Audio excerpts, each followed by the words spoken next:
guys, it's Sheena at Shee Beauty Bar, and today I will be making my coconut rose Yoni soap. This is the finished product, so let's get started. I'm going to start off by adding 3 carrier oils. I'll be adding almond, coconut, and grapeseed oil. I don't think I added it like in that order on the video, but those are the 3 that I'll be putting in this recipe. Of course, you know, coconut oil is a solid, so I use a double boiler to melt it down so that I can pour it in with the other 2 oils. Now I will be adding my water and lye solution, which is what I mix, and I didn't record myself mixing, but I'm going to be adding that in slowly before I get my stick blender, and now I'm going to blend those together. I'm going to blend these together to reach a certain level of trace, so before I add my essential oils in. So this can kind of be a little time consuming and tedious, but it's very important not to rush it. So while I'm mixing it together, I'm just going to let you know that if you would like to purchase my Yoni bars, this one or any of the other ones, or any of the feminine care products that I sell, you can do it online at sheebeautybar.com. That's Shee, SHEE, beautybar.com.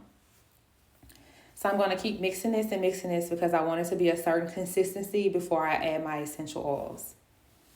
Let's see what we're working with. Alrighty, that's good. So now I'm going to add the 2 essential oils that I'm putting in this recipe. One is lemon and the other one is rosehip. I like to add the lemon because it's a brightening agent, so it helps to brighten your intimate area, even out the skin tone. And it's also antibacterial, so that's great for breakouts or ingrown hairs. And rosehip is great for soothing the skin, also moisturizing that area, keeping it hydrated. So I've added those 2 in, and now I'm going to blend some more. I always recommend using a stick blender because it requires a lot to make this go from being so liquidy to being a little bit more thicker. I like it to be about the consistency of pancake mix, maybe a little thicker. So doing it with your hand alone, I'm not going to say it's impossible, but it's going to be a lot of work. I've never tried it. I've always used the stick blender to blend. Smells so good. There we go. We're ready. We are ready to pour it in the soap mold. So I also didn't record myself. I took a little bit of the batter and put in a mixing cup, and I added some mica powder to it to give it a color. That is skin safe to use, so this is still natural and safe for your skin and your intimate area. But I like to add that just to kind of give it a little color, a little sparkle to it. And also, you know, with me using natural products, natural ingredients for my soap, they all tend to be the same color. So by adding the mica powder to give it a color, it helps me identify what each soap is. This one is kind of like a pinkish, like a rose goldish color. I don't know the specific name for it. Now I'm putting the remainder of the mixture on top. And I am somebody that likes to scrape the mixing bowl to make sure I'm getting as much of it out as I can. And look at me making a mess. Oh my goodness. Gotta clean that up.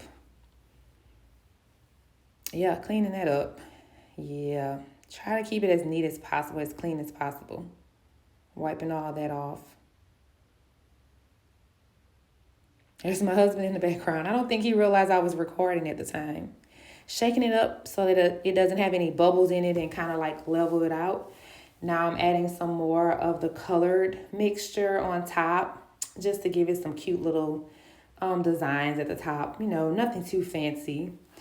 And plus, I like to make sure that I use every bit of it as much as I can. I'm just smoothing it out.